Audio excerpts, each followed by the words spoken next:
Añoranzas de electricistas, de Víctor Manuel Sánchez. La historia de los electricistas nos permite encontrar una trayectoria política de su presente.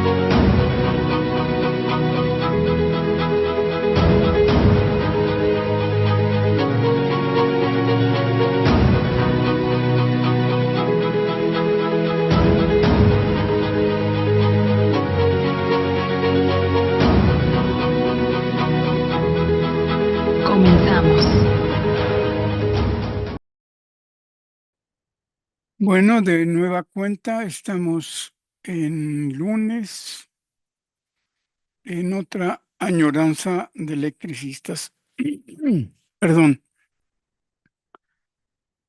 estamos tratando, primero agradecer al equipo de Radio ESME, al compañero Iván Hernández, que es quien logra subir los programas de esta historia del Sindicato Mexicano de Electricistas.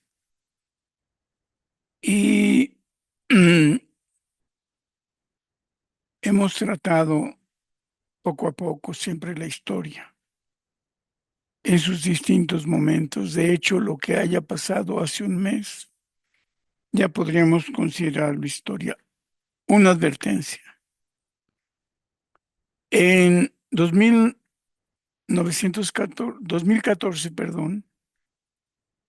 2900, ¿se imaginan que llegué a vivir hasta ese tiempo? Ya tengo contados los tiempos de vivir en realidad. 2090 serían 90 años más de los que ya tengo, 70 años más propiamente. En fin, en 2014 me invitaron a una conferencia en el Museo de la Ciudad de México para tratar el tema de la extinción. Y al terminar esa presentación, yo decidí que ya no podía yo escribir sobre ese tema porque hay demasiados, bueno, las fuerzas políticas, las fuerzas solidarias, los compañeros y compañeras se estaban dividiendo. Y es muy complicado hablar del enfrentamiento de compañeros en una situación que aún ahora, 2026, hace 10 años, no se han resuelto de manera clara. Por ejemplo, no voy a decir nombres, pero si ubican bien, van a saber quiénes son. Al final de los tiempos de ir al ESME, ya en resistencia, ya después del golpe,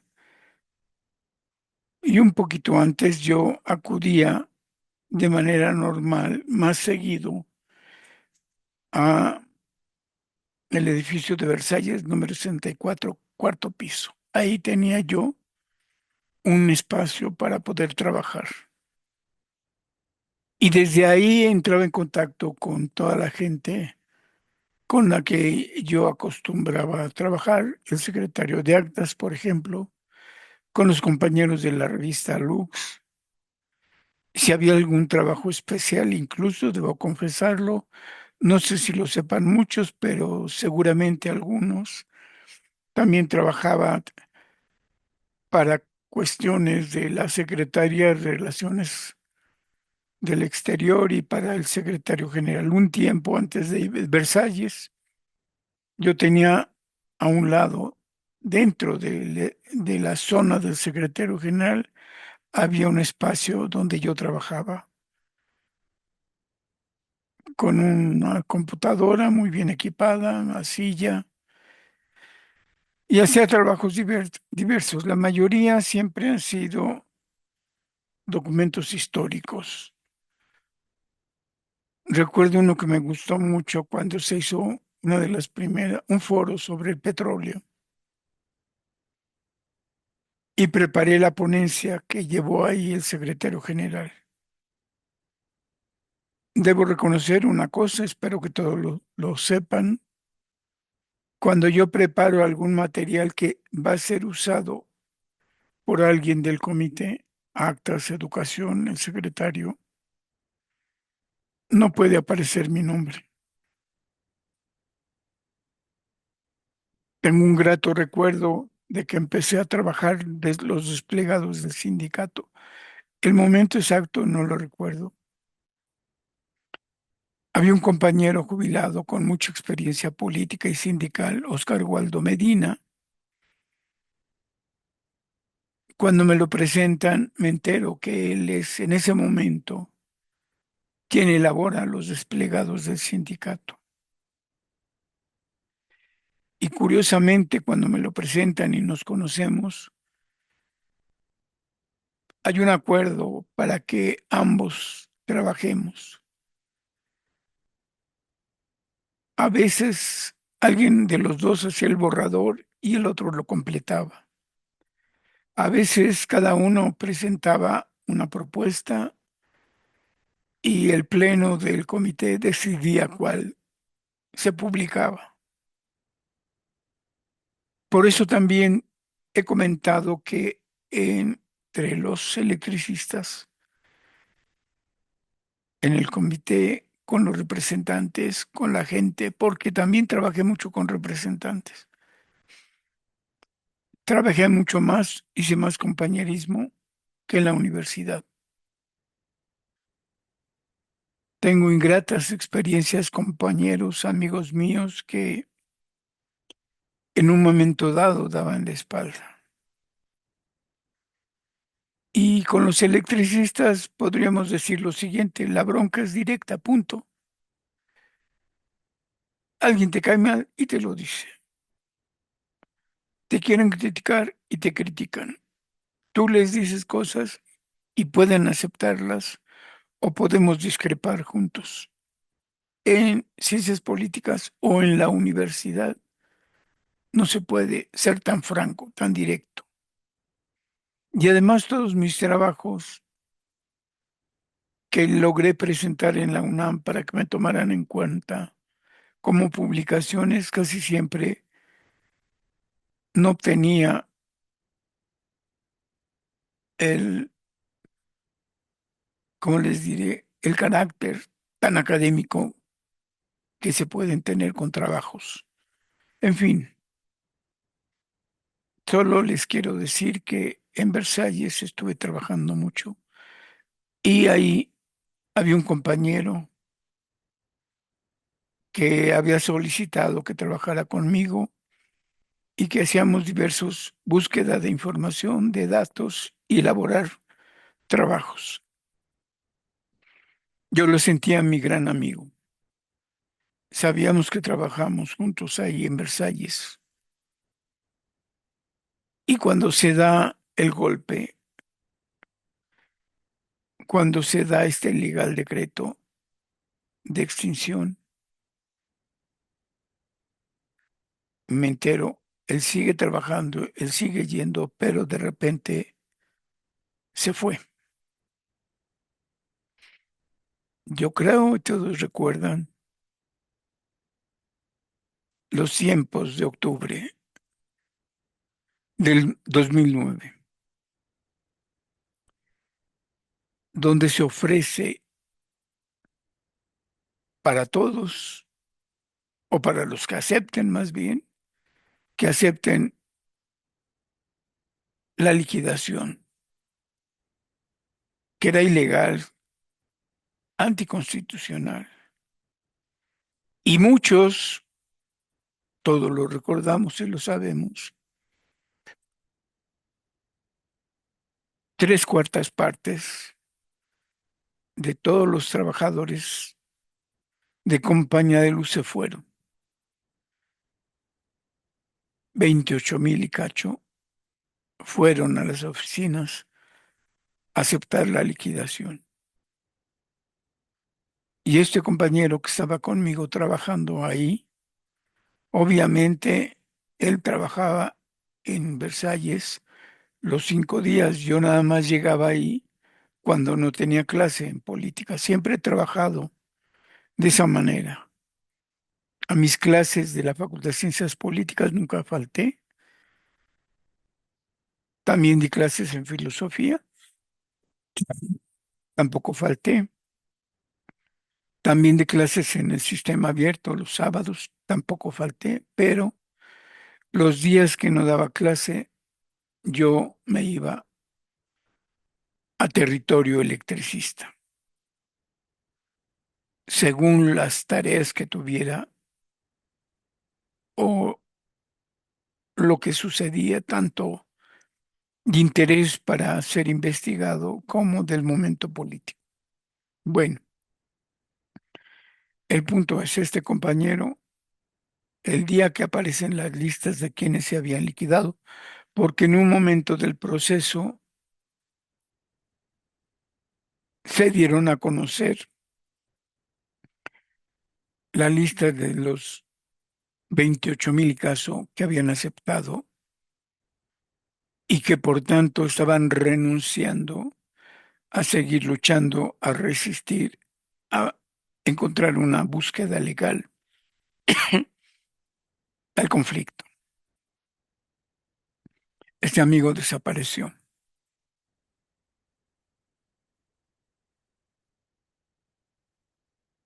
Como deja de ir cuando aparecen las listas, obvio, se entera uno que aceptó la liquidación. Otro gran compañero también,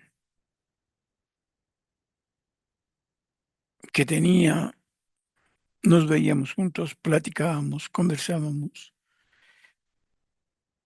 En algún momento dado, yo siempre he insistido en que se cree la escuela de cuadros. Y aunque no me den crédito de que fui uno de los impulsores de la escuela de cuadros, yo reconozco que cada que se levantaba la propuesta, porque hubo varias, 4 o 5, yo estuve presente y daba cursos. Bueno, en esta etapa de la extinción, quien coordinaba los trabajos de la escuela y como que platicábamos seguido, discutíamos y veíamos cómo estaba la situación y proponíamos cosas, también desapareció, dejó de ir. Y éramos, igual que el otro compañero, buenos amigos, fraternos. Otro amigo,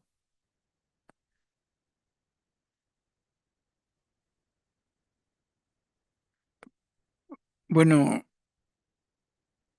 se van dos ya amigos, otro más que conozco, me entero que siendo jubilado convence a sus hijos que también renuncien a la resistencia. Y yo siempre pensé, ok, razones tienen, problemas económicos pueden tener, pero hay dos cosas que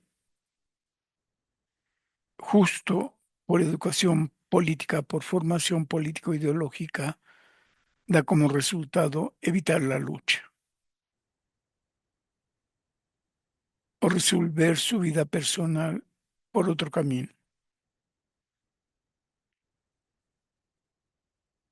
Y este es el impacto del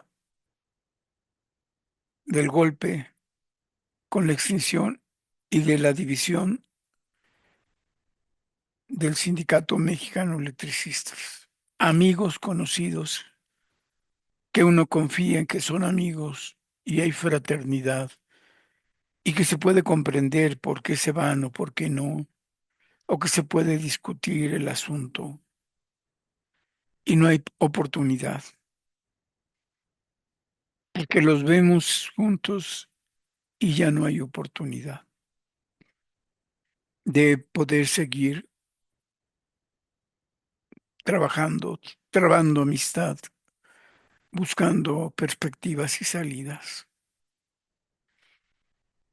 Entonces, la extinción dividió la organización. Incluso se ha contado que varias familias quedaron divididas. Y entonces hay compañeros, compañeras que conoces y que están en confrontación o que aparentemente tenemos que verlos co- con distancia y que habría que haber discutido con tiempo, con paciencia,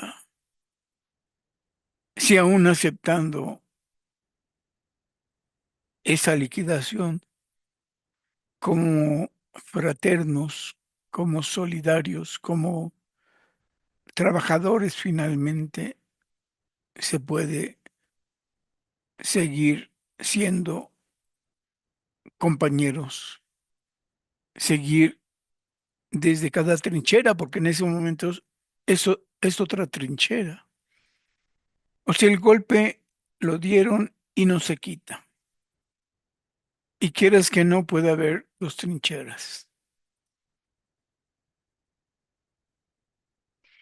Por ejemplo, el caso de muchos compañeros jubilados pasó lo mismo.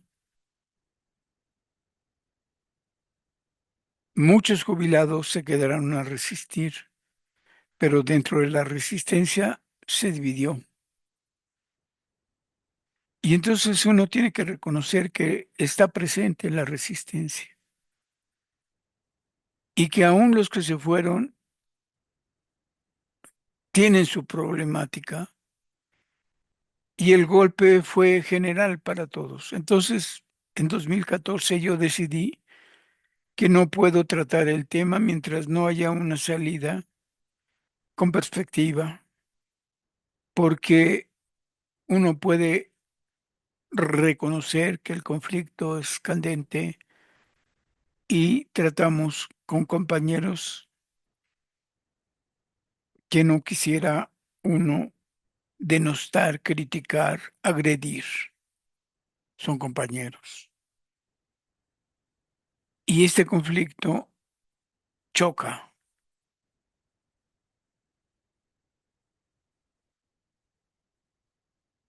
En fin, por eso dije que yo no escribiría sobre la extinción. Quise tener una perspectiva de la extinción, solo revisando todas las asambleas que han existido del 2009 a la fecha. Habíamos ya platicado con el secretario de Actas y Acuerdos, Abelar, y me iba a facilitar todas esas actas de asambleas extraordinarias para tener una perspectiva desde la pura asamblea,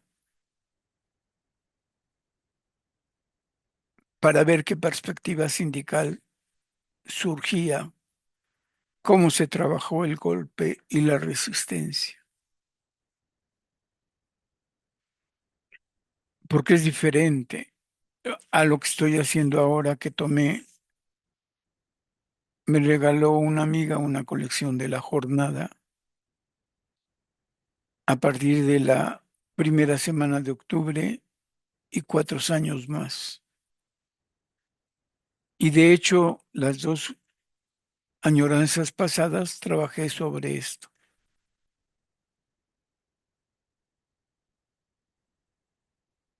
Y aún revisando este periódico, el asunto es complejo, porque, miren, aquí tengo, les enseñé este desplegado que salió en dos planas en la jornada y que apareció en todos los periódicos nacionales. Uno supone, obviamente, que el gobierno federal pagó y que la razón de quien publicó, promovió estos desplegados decía Luz y Fuerza del Centro, desde la página de Luz y Fuerza del Centro. Es la convocatoria para liquidarse. Apareció en dos grandes planas completas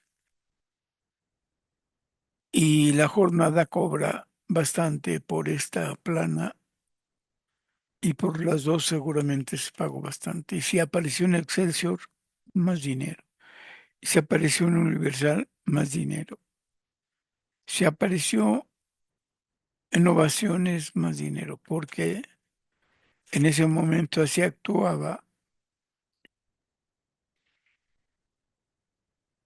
Felipe Calderón el Pequeño.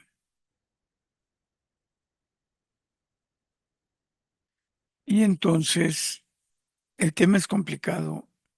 Ya lo expliqué en los dos programas anteriores y continuamos con esto. Hoy voy a leer el desplegado y la invitación que he estado haciendo desde la trinchera de la formación política es que la formación política tiene que ser conjunta,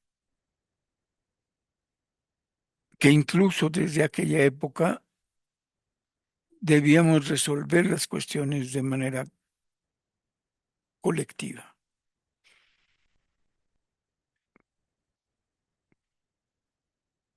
que si yo llevaba la jornada entre varios, leyéramos y analizáramos, estudiáramos. También siempre señalé que se cumplieran los estatutos. Y mientras no se cambien en el sistema, en la esencia sindical, hay que cumplir los estatutos, que son fáciles. Por ejemplo, no sé cuándo surgió la idea, sobre todo en la cooperativa, de los principios zapatistas, sobre todo en su premisa de mandar obedeciendo. Y yo siempre dije cumplir los estatutos. Los estatutos son para cumplir esa premisa, esa apotegna, ese mandato. Mandar obedeciendo.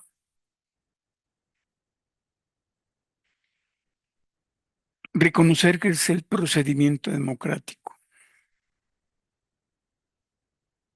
Veamos, el estatuto marca que en cada uno de los departamentos que constituyen la empresa, de los departamentos de centro de trabajo, tiene que haber asamblea.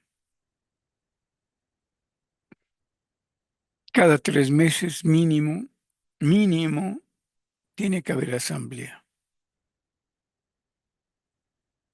¿Y quién debe convocar asamblea? Sí, el representante, pero también los trabajadores.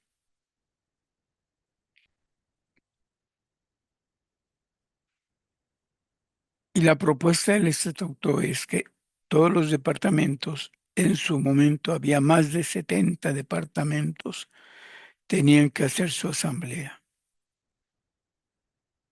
Entonces, debía haber 70 asambleas departamentales cada 3 meses. Y si las asambleas se escalonaban, en realidad cada mes podría haber 20, 30 y 15.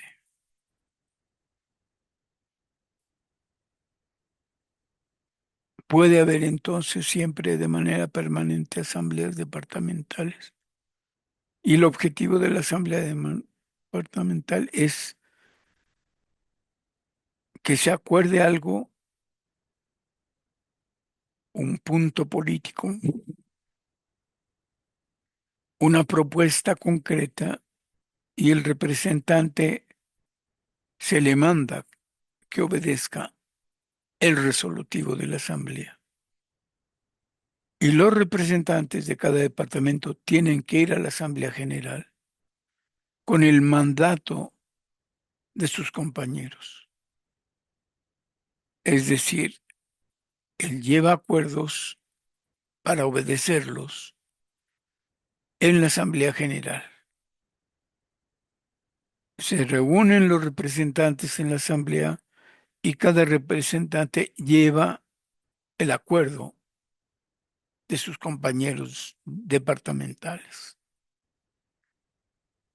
Llevan un mandato y al llegar a la Asamblea deben mencionar el mandato para que la Asamblea General cumpla los mandatos.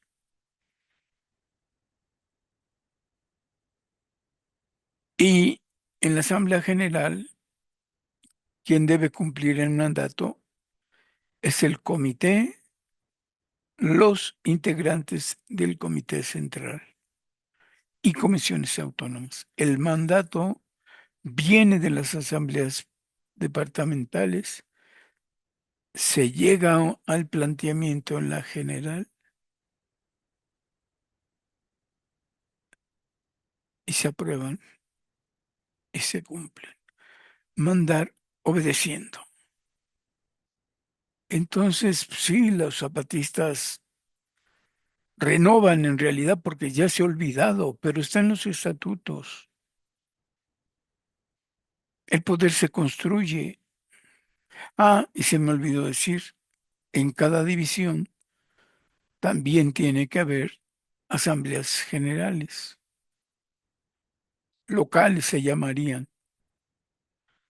Y ahí también se debe tomar el acuerdo. Y entonces, divisiones, departamentos en asamblea general y llevan el mandato de su gente.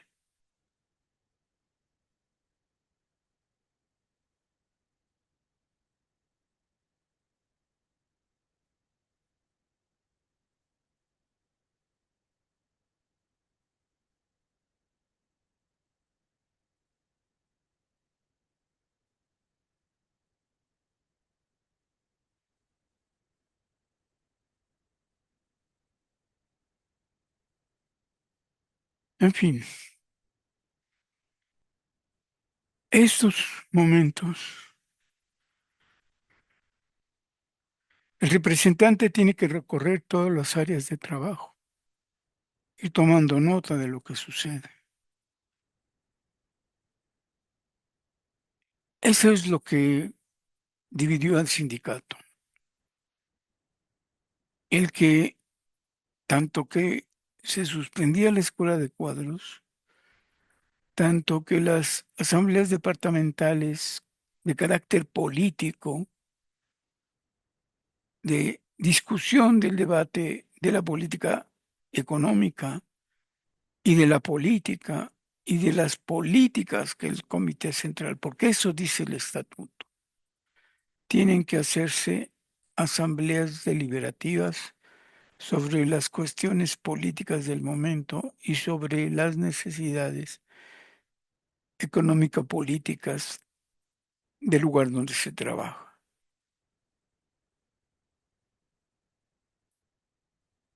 Y se van juntando las discusiones, los acuerdos de abajo hacia arriba.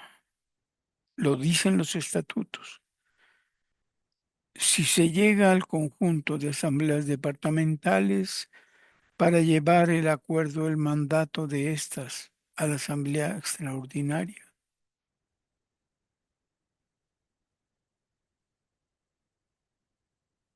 se consolida el poder político de los trabajadores, la democracia de los trabajadores, la democracia de los departamentos.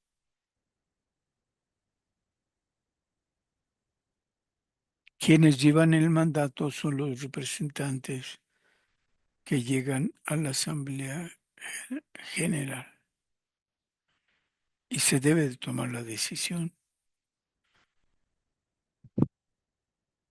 Socializar el poder político a través de las asambleas departamentales. Y cuando con el caso del conflicto surge, siempre ha sido la recomendación a una hora de las mismas asambleas, incluyendo a lo que es la cooperativa, porque la cooperativa también se adapta a los estatutos.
Es importante.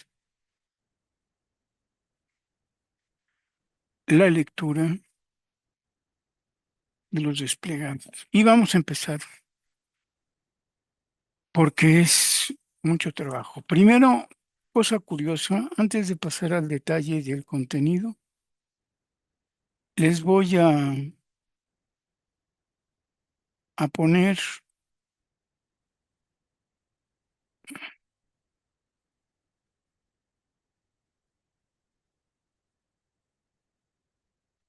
un cuadro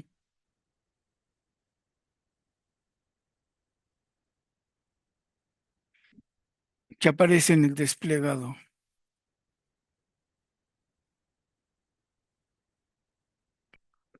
y que por eso ayuda a leer en grupo. Es este desplegado, ¿eh? Recuerden, salió el 12 de octubre, justo para llamar a cobrar las liquidaciones. Está en verde, yo procuré en mi escrito poner las letras verde y mis comentarios en rojo. Pero quiero mostrarles algo que es muy llamativo, que la ayuda de leer en grupo con compañeros, con más de cuatro, sería fabuloso. Leer en grupo siempre fue una recomendación. En realidad no fue recomendación, se hacía así en tiempos de surgimiento del sindicato. Se comenta mucho que el periódico Regeneración que publicaban los hermanos Flores de Magón, así se leía en grupo. En 1915 con el ESME, el periódico Rojo y Negro inevitablemente se leía en grupo. Y les quiero aclarar que en realidad se leía en grupo no por propuesta, no porque estratégicamente, o sea, debe de ser estratégico, pero en ese tiempo la gran mayoría de trabajadores no sabía leer y escribir. Los trabajadores de base, los de construcción, los que no son técnicos en compañía de luz, los que ponían los postes y los cables, los de Indianilla, porque allí estaba el taller mecánico eléctrico en Indianilla, donde se guardaban los tranvías eléctricos, también estaba tres talleres muy importantes que se trabajaban especialmente Parecía que eran talleres de tranviarios, pero no solo. Los tranvías eléctricos tenían asientos de madera, tenían motor eléctrico y tenían partes de la mecánica del asunto. Los transformadores, que siempre para el primer cableado y tendido de la distribución fueron necesarios para bajar de la alta tensión a la baja tensión. Siempre hubo transformadores que justamente hacían esa labor. Venía la alta tensión desde Necaxa y para llegar a las casas, a los comercios, a las tiendas, a los tranvías, había que tener transformadores. Y se descomponían, se quemaban, básicamente se quemaban, pero tenían remedio, se volvían, según la falla, se abría el transformador y se veía si era un mantenimiento general, una reconstrucción completa o una reconstrucción parcial. Taller eléctrico, taller mecánico y taller de carpintería, más donde se estacionaban en la noche los tranvías eléctricos, estaban en Indianilla. Indianilla era un gran almacén de tranviarios, de tranvías eléctricos, donde llegaban todos. Y también estaban estos talleres que hacían trabajos indistintos para compañía de luz o compañía de tranvías eléctricos. Siempre hubo confusión porque esos trabajadores de Indianilla pensaban que todos tenían los convenios que fueron ganando en 1915 los electricistas. Hasta los años 30, algunos que se jubilaron pensaban que tenían las prestaciones que las conquistas de 1915, 20 y hasta el 30 habían conseguido los electricistas y no era así. La jubilación, por cierto, existe desde 1915 en adelante, porque al fusionarse las empresas eléctricas, porque eso logró el monopolio de la Mexican Light and Power Company, quebrar las 5 compañías eléctricas que existían en la capital para generar el monopolio de la industria.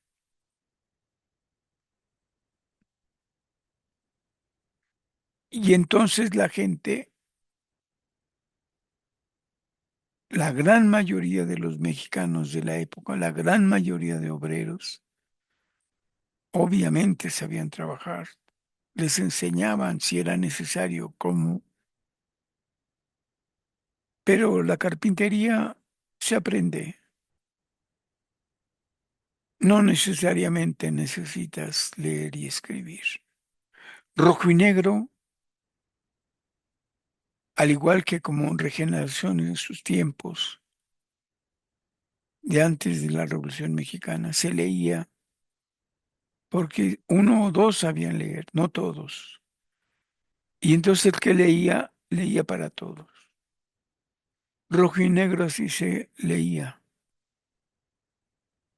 No todos los electricistas de aquel año de 1915 y 16 sabían leer y escribir. Y Rojo y Negro se leía en colectivo y se aprendía en colectivo y se apoyaban en colectivo. Y entonces la recomendación a partir del golpe de la extinción era leer con compañeros para que cuando se diera tu asamblea departamental tuvieras elementos. Los grupos en la resistencia se mantuvieron. O sea, se acabó la empresa, todos lo sabíamos, y sin embargo, se convocaba por departamento.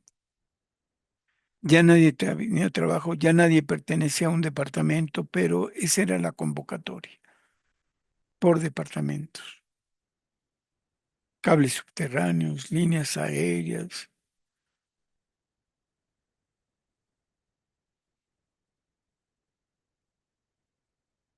Entonces, taller eléctrico, taller mecánico, laboratorio, secretarias,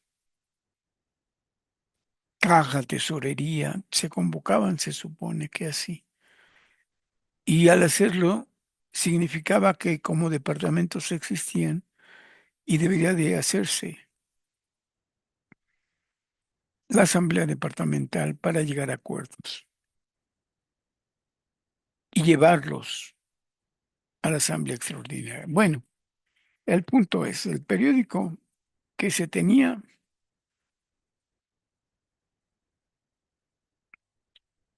eran los diarios nacionales y muchos leían La Jornada. A lo mejor igual el periódico que leyeran, que salieran, las cosas que salían tenían que leerse en grupo. La vez pasada leímos un manifiesto que atacaba completamente a Compañía de Luz y a los derechos adquiridos en el contrato colectivo históricamente conquistados. Y llegar al estudio y alguna conclusión y algún acuerdo o inclusive alguna acción a tomar era importante. Siempre sigue siendo importante leer y opinar en grupo.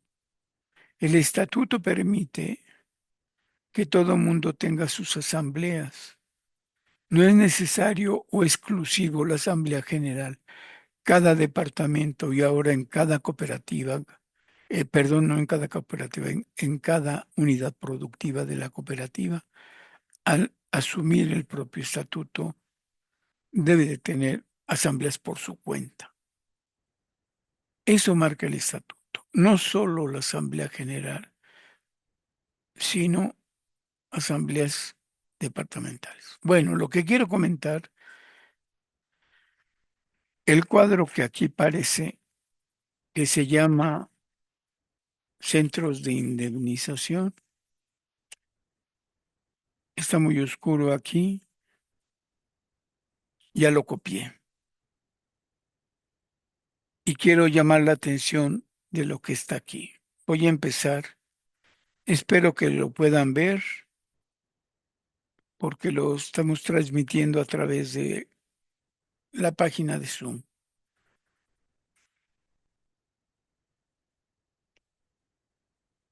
Los centros de las agencias foráneas. Nombre, dirección y quiénes de los trabajadores deben de llegar a esas agencias a cobrar su liquidación. Atizapán,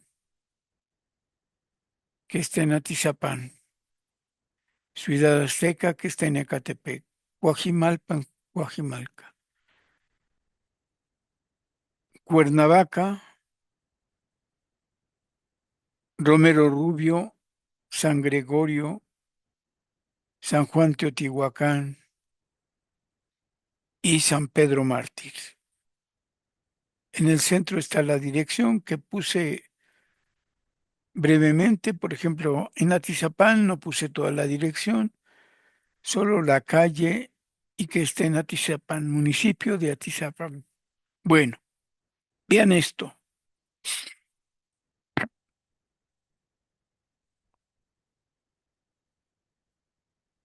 Atizapán, los trabajadores que van a cobrar son los de Estado de México.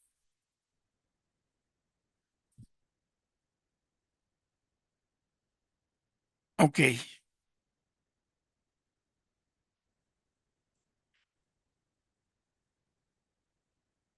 perdón, no es cierto, me equivoqué. Hoy tengo que corregir el cuadro. Y es que si dice esto,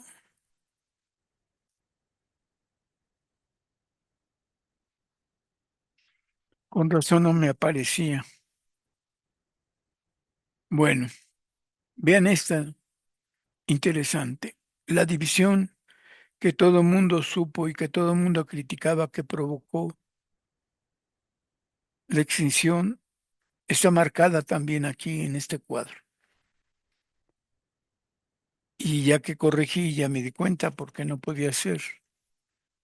Atizapán, ubiquen dónde está Atizapán y los de Estado de Morelos, o sea, los de Cuernavaca, tenían que ir a cobrar hasta Atizapán. En Agencia Foránea de Ciudades Azteca, que está en Ecatepec, tenían que ir a cobrar la liquidación Puebla, perdón, Necaxa y Tulancingo. Sorpresa. Necaxa y Tulancingo a Ecatepec. Atizapán, los de Cuernavaca. Coajimalpa. A Coajimalpa tenían que llegar a cobrar la liquidación los de Juandó y los de Tula. Espero que estén entendiendo lo que les estoy leyendo. ¿Cómo están distribuidos los centros de indemnización? A Cuernavaca tenían que ir los de Pachuca. A Romero Rubio, que está en Cuautitlán, tenían que ir los de la planta de San Ildefonso. A San Gregorio, Agencias Foráneas San Gregorio, tenían que ir los trabajadores de lechería. A San Juan Teotihuacán, este me llama la atención, San Juan Teotihuacán, Agencia Foránea San Juan Teotihuacán, que está en Estado de México, y por eso reconocí que me equivoqué en la primera, tenían que ir a cobrar Tepustepec, Temascaltepec y Sinacantepec. Espero que ya han descubierto que dispersaron los centros de cobro, están políticamente divididos, lejanos.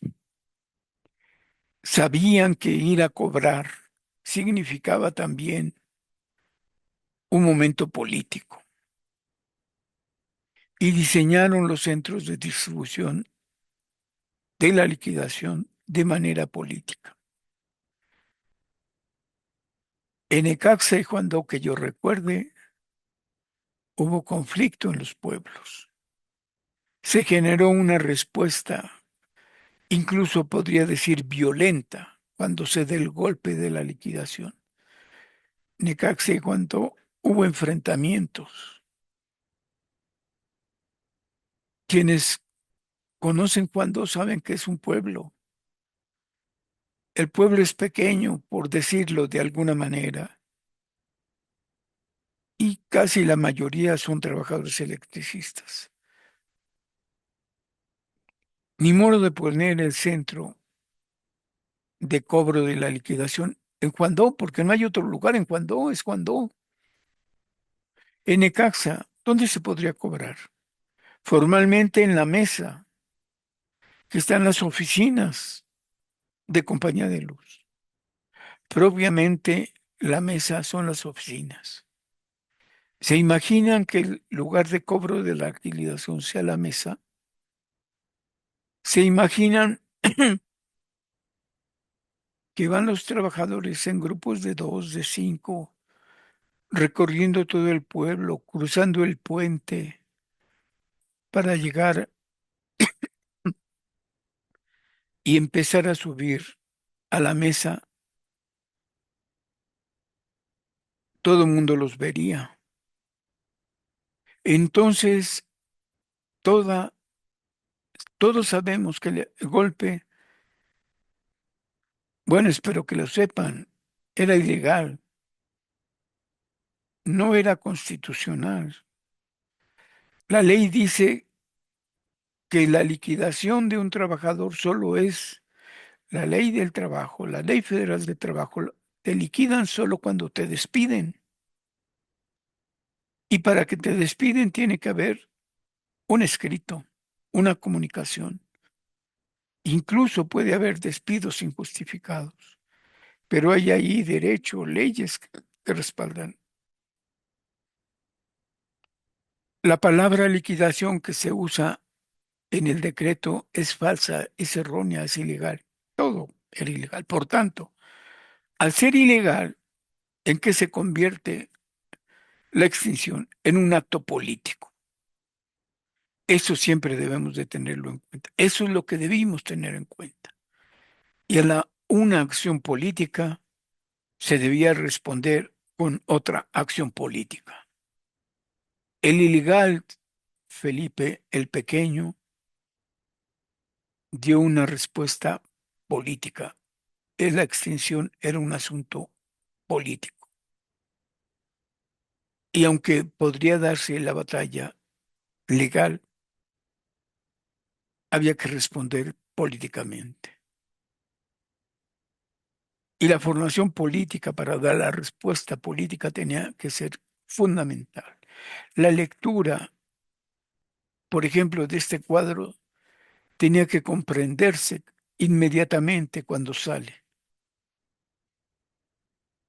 No leí San Pedro Mártir.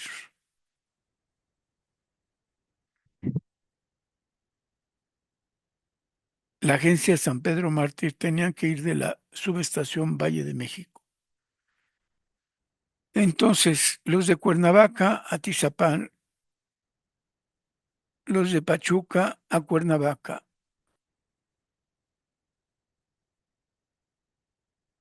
Estaba todo dividido. San Pedro Mártir, que está en Tlalpan, los de Valle de México. San Gregorio, que es Xochimilco, los de Lechería. Pachuca, Cuernavaca, Coajimalpa, dos de Juandó, Necaxa, Ecatepec.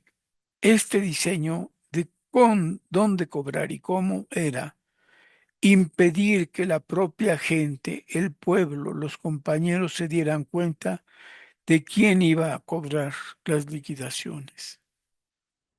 O sea, estuvo diseñado para mantener la división, para provocar el desconocimiento, para que no se enteraran dónde y para que permitieran que uno a uno se colara la necesidad. Yo diría, sí fue formación política. ¿Cuántas asambleas departamentales se tuvieron antes de la extinción? ¿Cuántas asambleas discutieron el proceso de elecciones antes de la extinción? ¿Cuántas se construyó el poder político de abajo hacia arriba antes de la extinción? Por ejemplo, una cosa que logré que se impulsara es que estaba en la tradición política de que había grupos políticos. El estatuto marca que todo el mundo puede formar grupos, que debe formar grupos políticos. Los compañeros que sean deben de formar grupos políticos. Y los grupos políticos tienen que trabajar de manera incesante, siempre. Y los grupos políticos pueden criticar o proponer tanto en la representación departamental como con los representantes generales. Pero hubo un tiempo donde los grupos políticos solo participaban en elecciones. Los grupos políticos podrían tener un periódico. Hubo muchas ocasiones que gente de diversos departamentos, inspección, dibujo, construcción, hacían periódicos, pequeños periódicos, 2, 3 páginas, y se hacía un debate político en general. Había grupos que llegaban a proponer desplegados en los periódicos.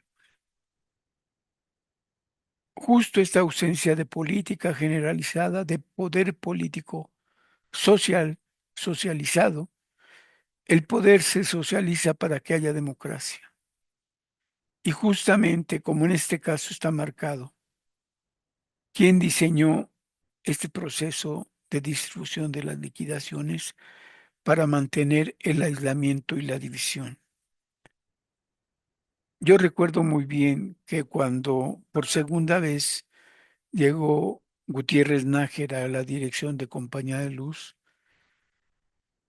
escribí un comentario, un anexo, que distribuí en un pleno del Comité Central, porque tuve la osadez o el permiso, como ustedes quieran, de poder llegar a asistir a plenos y tomar nota y poder comentar o entregar un apunte en los plenos. Y justo en uno de los primeros plenos que hubo cuando llegó Gutiérrez Vera, le advertí al comité y al secretario general en turno que ya Gutiérrez Vera había llegado en otro periodo y que había causado estragos,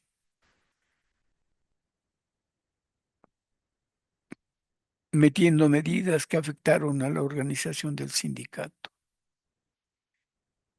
Les dije que Gutiérrez Vera llegaba de Ferrocarriles, donde había dividido a la empresa, donde su objetivo de los ferrocarriles era dividir a la organización sindical a través de dividir a los ferrocarriles nacionales de México y que entonces su nueva llegada a Compañía de Luz era para provocar, para dividir.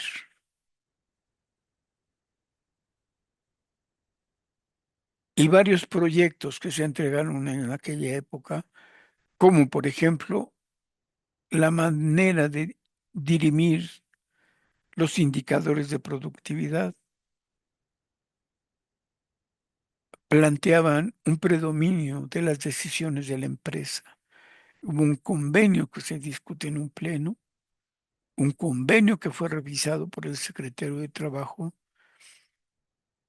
y cuando yo estando en el pleno por metiche, porque no puede ser de otra cosa. Bueno, la investigación social en realidad podríamos caracterizarla de que me meto a todos los lugares para informarme. Popularmente soy un metiche. Académicamente investigo todos los rincones que se puedan. Bueno, ya se había formado un convenio sobre los indicadores y logré que en ese pleno se agregara una cláusula que si había controversias en cualquier departamento o en general sobre los indicadores, el Comité Central tenía oportunidad de discrepar para cambiar el asunto y que la discrepancia se podía resolver bilateralmente, una representación de compañía y una representación del sindicato, porque ya se había pactado un predominio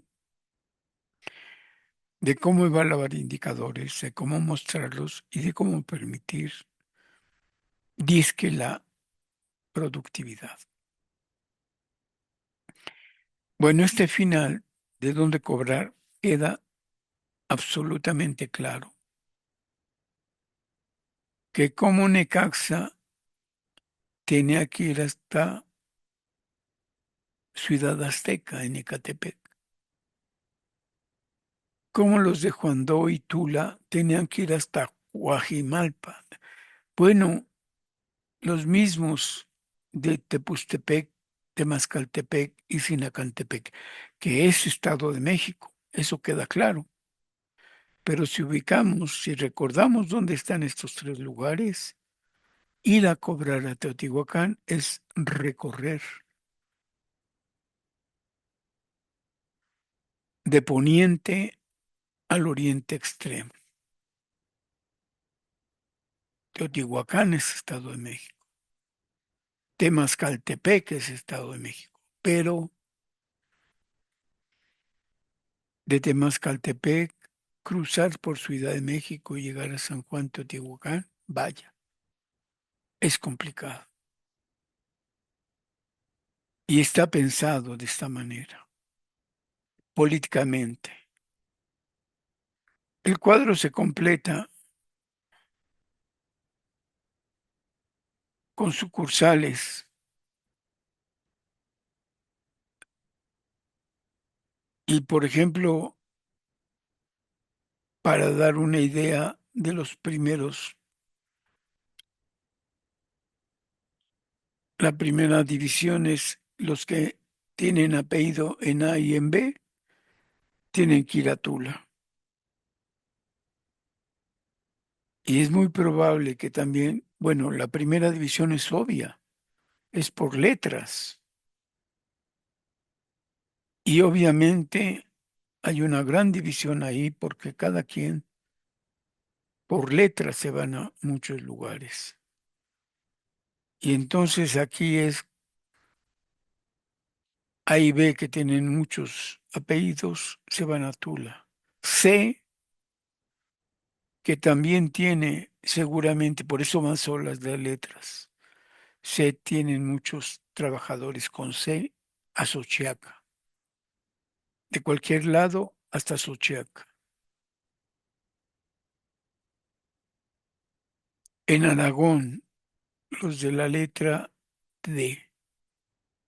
También aquí hay por abecedario, entonces los 29 letras del abecedario divididos, para que no se junten, para que estén desperdigados. Es un asunto de política.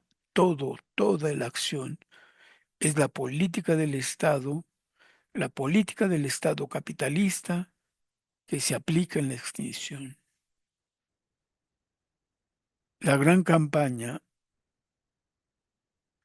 que se da en los periódicos se combatía principalmente de manera colectiva, leyendo todos el periódico, realizando sus asambleas departamentales para llegar mucho mejor informados a la Asamblea General, donde los representantes, por eso recuerdo mucho a los zapatistas, el representante le dan un mandato, su gente del departamento, las divisiones le dan un mandato al que va a llegar a la Asamblea General. Es la premisa básica. Y está claro porque la respuesta que tenía que darse está en este asunto. Entonces,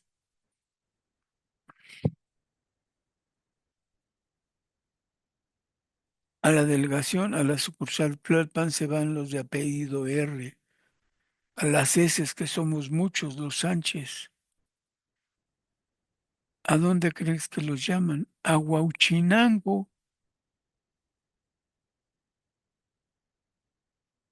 A Pachuca se van las Ts, a Toluca se van las Bs y las Zs. Todo el proceso del golpe y el proceso de la liquidación está pensado políticamente.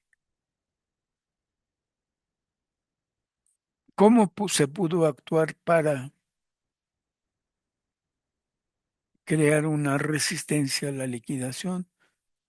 Yo recuerdo que nada más la sucursal de Colonia de los Doctores, llegué a ver gente y noticias de periódicos de que se estaba respondiendo ahí.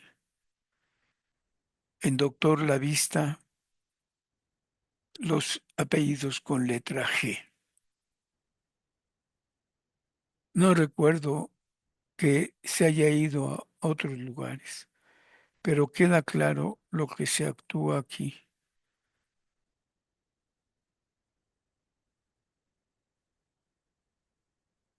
de que se trató aún en el proceso de cobro, se trató de mantener la división, de que si hubiera respuesta, de que si hubiera contacto de la resistencia con los compañeros, porque uno podría hacer un esfuerzo porque muchos compañeros se quedaran en la resistencia. ¿Cuántos de Necaxa pudieron ir hasta Coajimalpa? No, perdón, los de Juando. ¿Cuántos de Juando y Tula pudieron ir a Coajimalpa para convencer a los compañeros que se quedaran? ¿Cuántos de Pachuca llegaron a Cuernavaca? O saber que a cada quien le tocaría, los de Cuernavaca, pues a convencer a los de Pachuca porque se iban a presentar en Cuernavaca. En fin, el modelo que se da aquí y todo esto se va dando con este gran desplegado que yo comenté. Aquí espero distribuir porque se presenta y se publica en todos los periódicos de esta manera. Entonces sale, por ejemplo, el hoja de ejemplo. Atrás del desplegado hay dos notas. Una sobre que se va a crear el Comité de Resistencia contra la Privatización y una pequeña crónica de lo que pasó en la noche del día de la extinción aquí en la jornada. Pero son dos notas y aquí es un gran desplegado, ¿no? El desplegado que es dice aquí, según la computadora, a la opinión pública y a todos los trabajadores jubilados de Luz y Fuerza del Centro. Y desde el inicio es el error que estudiando juntos se puede comprender. Dice el inicio del párrafo del desplegado. México atraviesa por una situación económica difícil derivada de la crisis internacional. Ella ha generado una compleja situación de las finanzas públicas que obliga a reducir gastos del gobierno. Una de las empresas públicas que registran mayores pérdidas y una operación ineficiente es Luz y Fuerza del Centro, que exige para su operación cantidades crecientes de dinero público. Por otra parte, los ciudadanos demandan con toda razón un uso racional de sus impuestos para atender las prioridades del país, por lo que se decreta la extinción. Fíjense, tan solo la lectura colectiva de este párrafo y crear una alternativa para contestar o para crear la unidad. La crisis obliga a la reducción del gasto de gobierno. La empresa pública registra mayores pérdidas y operación ineficiente. Y para su operación se necesita mucho dinero público. Cuando una asamblea del ESME determinó cómo se atienden las pérdidas, quién pone a los directores y a los jefes en compañía de luz. O fue CFE o fue el Poder Ejecutivo. Si la empresa es deficiente, si Luz y Fuerza tenía pérdidas y era ineficiente, ¿quién la dirige? ¿Por qué le achacan al trabajador? ¿A poco Cables Subterráneos dijo, hay que necesitar o echar a perder el dinero público? El presupuesto, cualquier presupuesto de Compañía de Luz y Fuerza del Centro lo otorga, de principio podríamos decir, Presidencia de la República.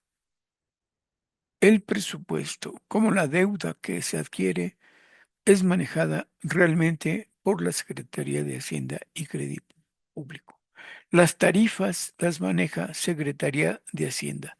Nunca en la historia del sindicato la tarifa pública fue determinada por un pleno del Comité Central o por una Asamblea General Extraordinaria en el ESME.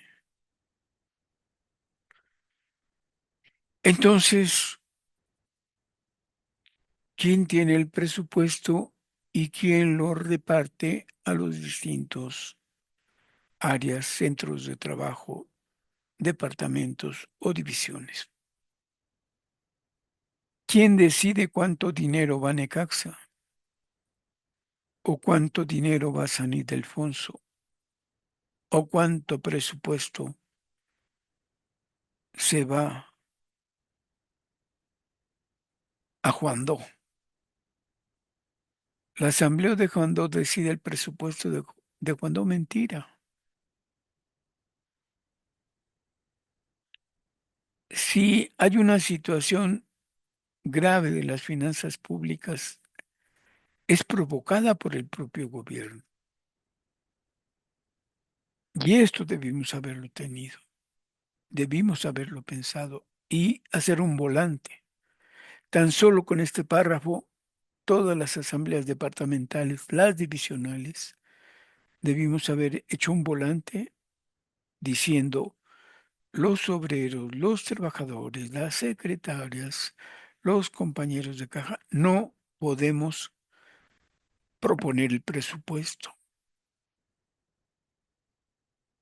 La tarifa que se aplica a CFE para compra-venta de la energía en bloque no se decide en ninguna sucursal.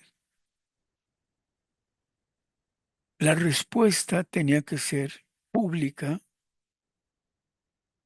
pero sobre todo de una manera, alguna vez lo comenté, de manera territorial, que o sea, se partía a partir de donde se trabaja cada quien, de los compañeros electricistas, o a partir de donde se vivía. La lectura colectiva, eso está marcado por el estatuto. Todos los departamentos tienen derecho y obligación de tener asambleas donde se discuta la vida pública, la política hacia la empresa,